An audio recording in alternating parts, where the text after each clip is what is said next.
بسم اللہ الرحمن الرحیم الحمدللہ رب العالمین الرحمن الرحیم مالک یوم الدین ایاک نعبد و ایاک نستعین اہدنا الصراط المستقیم صراط الذین انعمت علیہم غیر المغضوب علیہم ولا الضالین۔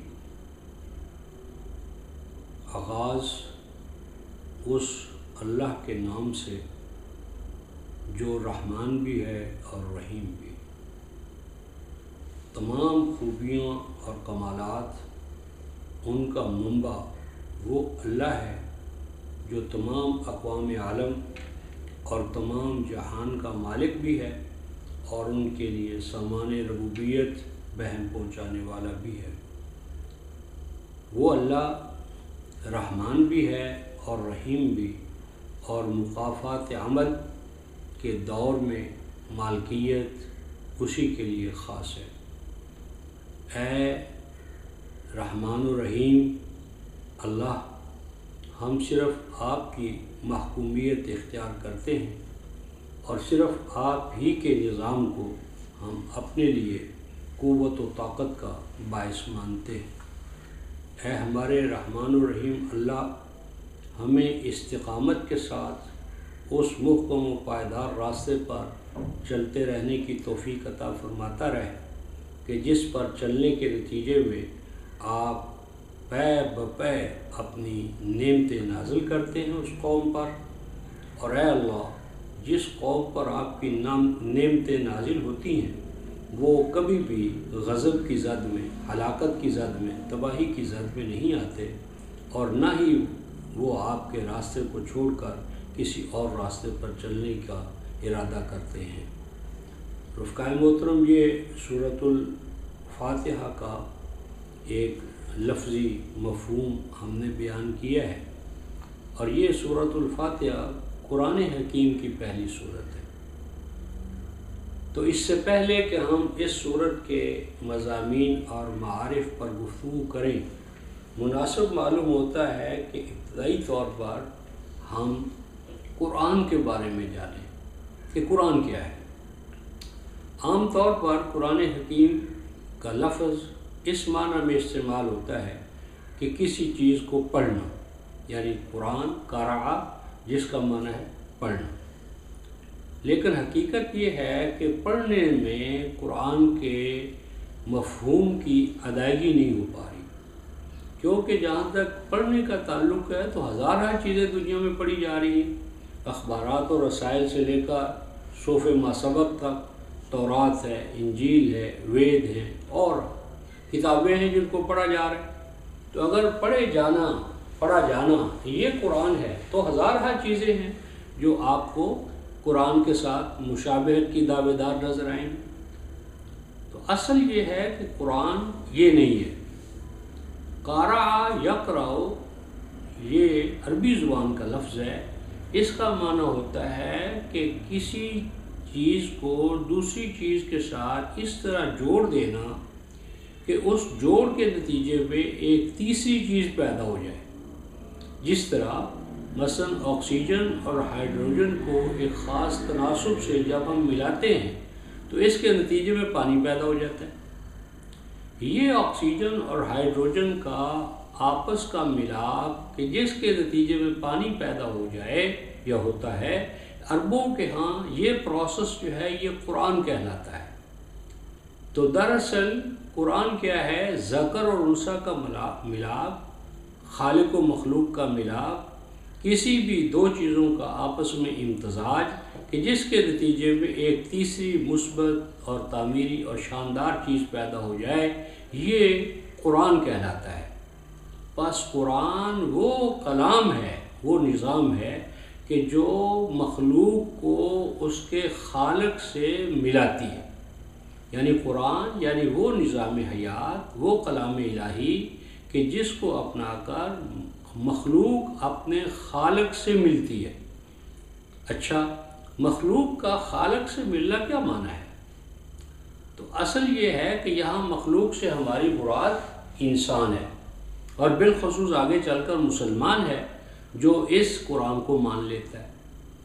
تو تو انسان کی دو زندگیاں ہیں، ایک انسان کی حیوانی زندگی ہے، وہ انسان کو اس کے ماں باپ کے توسط سے ملتی ہے۔ تو یہ جو پیدائش ہے یعنی میٹیریلسٹک یعنی حیوانی زندگی، جبلتوں کی زندگی ہے، یہ زندگی انسان کو ماں باپ سے ملتی ہے اور خاکی نہاد ہے، یعنی زمین سے مٹی سے پیدا ہوتی ہے، اور یہ مٹی والی زندگی خاکی نہاد حیات جو ہے جو ماں باپ کے توسط سے انسان کو ملتی ہے، اس کی حیثیت ایک ذریعے کی ہے، یہ ایک وسیلہ ہے، اس کی حیثیت ایک سواری کی ہے۔ اور اس کے بعد انسان کے پاس ایک دوسری زندگی ہے جسے ہم ایمانی زندگی، انسانی زندگی یا برتر زندگی کہتے ہیں۔ قرآن کی اصطلاح میں وہ حیات الآخرہ ہے۔ ایک حیات دنیا ہے حیوانی زندگی، اور دوسری زندگی ہے الحیات الآخرہ یعنی انسانی زندگی۔ وہ جو انسانی زندگی ہے وہ اس کا ضامن جو ہے وہ قرآن ہے۔ تو قرآن گویا کہ وہ دستور حیات ہے جو انسان کو حیوانی زندگی سے ایک برتر یعنی انسانی، ایمانی اور اسلامی زندگی یا خدا والی زندگی، ایک خدا یافتہ یا خدا کو پا لینے والا انسان جو ہے اس کی زندگی کیا ہوتی ہے، یعنی ایک خاکی نہاد انسان بندہ مولا صفات کس طرح بنتا ہے، کیونکہ انسان کے لیے کوئی آئیڈیل چاہیے، اور آئیڈیل جو ہے وہ انسان سے برتر ہونا چاہیے، اور کائنات کے اندر انسان سے برتر تو کوئی چیز نہیں ہے۔ جتنے بھی شجر و حجر ہیں، نجوم و کواکب ہیں، جبال و سہول ہیں، وہ تو تمام چیزیں جو ہے وہ انسان سے فروتر ہیں، یا انسان کے سامنے انسان جیسا انسان ہے۔ تو ان میں سے کوئی چیز انسان کے لیے نسب العینی حیثیت نہیں رکھتی۔ نسب العینی حیثیت جو ہے وہ انسان کے سامنے صرف اور صرف اس کے خالق و مالک کو حاصل ہے۔ تو خالق و مالک کے نسب العین کی طرف لے جانے والا اور انسان کو خاکی نہاد سے بندہ مولا صفات بنانے والا دستور جو ہے، ضابطۂ حیات جو ہے وہ قرآن ہے۔ تو پس قرآن کا معنی ہوا کہ وہ دستور حیات جو انسان کو بندہ مولا صفات بنا کر اپنے آقا، خالق اور مالک اور ہادی سے جوڑنے والا، اس جوڑ کو، ملاپ کو پیدا کرنے والا۔ تو اور اسی لیے قرآن حکیم میں ہم سورہ صافات کی آیت نمبر 10 میں دیکھتے ہیں اہم اشد خلقا ام من خلقنا انا خلقناہم من طین لازب۔ ان سے پوچھو کہ یہ کفار زیادہ مضبوط و مستحکم ہیں یا وہ جنہیں ہم نے پیدا کیے؟ اب پیدا تو کافروں کو بھی اللہ تعالیٰ ہی نے کہی ہے۔ تو اب اللہ تعالیٰ کا یہ کہنا کہ جن کو ہم نے خلق کیا ہے وہ مضبوط ہیں بنسبت ان کے جو ہمارا انکار کرنے والے، حالانکہ فزیکل حوالے سے تو دونوں کا خالق جو ہے وہ اللہ ہی ہے۔ تو بس ایک ہماری حیوانی پیدائش ہے جو ماں باپ کے توسط سے ملتی ہے، اور یہ دھرتی کا مال ہے، دھرتی پر رہ جائے گی، اس کی حیثیت ایک وسیلے اور ذریعے کی ہے۔ اس کے بعد ایک برتر زندگی ہے، ہائر لائف ہے، ہائر اسکیل کی لائف ہے، وہ ہماری ایمانی اسلامی زندگی ہے، انسانی زندگی ہے۔ اس کے لیے جو دستور حیات ہے کہ جس پر چلنے کے نتیجے میں انسان لقاء الہی یا اللہ تعالیٰ سے ملاقات کرتا ہے، اللہ تعالیٰ کے ساتھ اس کا ملاپ ہوتا ہے، وہ ضمانت عطا کرنے والا نظام حیات وہ قرآن ہے۔ دوسرے الفاظ میں ہم یوں کہہ سکتے ہیں کہ اگر ایک مادی حوالے سے ہم دیکھیں کہ ایک آگ ہے، تو آگ کے اندر اگر ہم لوہا ڈال دیں تو لوہا کیا ہوتا ہے کہ لوہا جو ہے وہ آگ کی صفات اور خصوصیات کو اپنے اندر پیدا کر لیتا ہے، لیکن رہتا لوہا ہی ہے، لوہا آگ نہیں بن جاتا، خصائص اس میں آگ کے آ جاتے ہیں، ماہیت اس کی ہوئی رہتی ہے کہ آپ اس کو سرخ ہے، آگ والے خصائص اس میں ہیں، لیکن لوہا لوہا ہے، آگ آگ ہے۔ اسی طرح بندہ مولا صفات بن جاتا ہے، یعنی بندہ جو ہے وہ اس کلام الہی پر چلنے کے نتیجے میں صفات اللہ کا مظہر بن جاتا ہے، یعنی انسان تخلق باخلاق اللہ، یعنی اللہ تبارک و تعالیٰ کا رنگ اپنے اندر پیدا کر لیتا ہے۔ اور جب بندہ مولا صفات بن جاتا ہے تو وہ اعلیٰ کے مقام پر آ جاتا ہے، یعنی مومن بالائے ہر بالا ترے غیرت او برنتابد ہم سرے۔ تو جس قرآن کے حوالے سے آج ہم سورۃ الفاتحہ کو شروع کر رہے ہیں، یہ ہے قرآن کا مفہوم، یعنی قرآن کے مطالعے سے آپ کے اندر صفات الہیہ کا انعکاس ہوگا، اور صفات الہیہ کے انعکاس سے آپ ایک ہائر اسکیل پر، ایک ہائر لیول پر زندگی گزارنے کے اہل بنیں گے، اور کائنات کے اندر آپ کا مقام جو ہے وہ اعلیٰ ہونے کا ہوگا، اور جس ذلت و رسوائی کی زندگی میں آج ہم مبتلا ہیں، اس سے ایک برتر اور اعلیٰ زندگی جو ہے وہ ہمیں عطا ہوگی اس قرآن کے اوپر عمل کرنے کے نتیجے میں۔ اب اس کے بعد ہم سورۃ الفاتحہ کی طرف آتے ہیں جو آج کا موضوع بحث ہے۔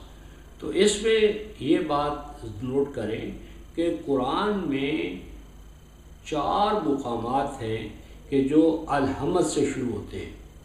ان میں سے پہلی سورۃ الحمد جو ہے وہ سورۃ الفاتحہ ہے، اور اس کے بعد پھر 4 صورتیں اور آئیں گی، یعنی بقرہ، آل عمران، النساء اور المائدہ۔ یہ حمد اول ہے۔ اس کے بعد دوسری حمد والی سورہ جو ہے وہ سورہ الانعام ہے، 6ٹھی سورہ، اور 6ٹھی سورہ کے بعد پھر ہم آگے دیکھیں گے سورہ العراف اور الانفال اور توبہ اور یونس، اور یہ بنی اسرائیل تک جائے گا یہ سلسلہ۔ پھر اس کے بعد ہم تیسرا الحمد دیکھیں گے سورۃ الکہف میں، اور سورۃ الکہف سے شروع ہو کر یہ سورہ احزاب پہ جا کر ختم ہوگا۔ اس کے بعد ہم چوتھا جو ہے وہ الحمد دیکھیں گے جو کہ سورہ سبا سے شروع ہوتا ہے اور والناس پہ جا کر ختم ہوگا۔ اب سوال یہ پیدا ہوگا کہ یہ قرآن کے 4 حوامد کیوں ہیں، 5 کیوں نہیں، 6 کیوں نہیں؟ اور سورۃ الحمد پہلا جو سب سے پہلے فاتحہ ہے، اس کو پہلے لانے کا سبب کیا ہے؟ اس میں وہ پہلی یعنی سورہ ہونے کا جو اس کو مقام حاصل ہے، اس کا سبب کیا ہے؟ تو اس طرح ہم سورہ کے یہ جو حمد والے 4 گروپ ہیں جن پر کہ قرآن مشتمل ہے، تو پہلی سورہ الحمد جو فاتحہ اولیٰ ہے، اس میں اللہ تبارک و تعالیٰ کی الوہیت من حیث یعنی رب کے، رب وسیع یعنی اپنا مفہوم خالق سے بھی وسیع ہے، فاطر سے بھی وسیع ہے، تو اللہ بحیثیت رب جو کہ الوہیت کا لازمی تقاضا ہے، اللہ الرب، یہ ہم سورۃ الفاتحہ کا پہلا موضوع ہے۔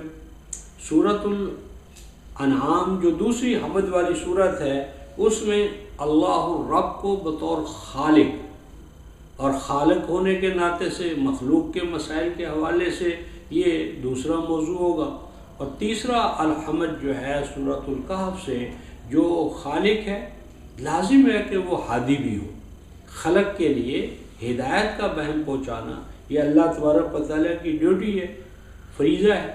تو اس اللہ تعالیٰ کا جو خالق ہونے کا تصور ہے، یہ لازم قرار دیتا ہے کہ وہ ہادی ہو، وہ ہدایت عطا فرمائے، گائیڈنس رہنمائی عطا فرمائے، اور جو رہنمائی اور گائیڈنس عطا کرے گا، لازم ہے کہ اس گائیڈنس پر چلنے والے اور نہ چلنے والے، عمل کرنے والے اور انکار کرنے والے، ان کے انجام سے بھی وہ ہمیں آگاہ کرے۔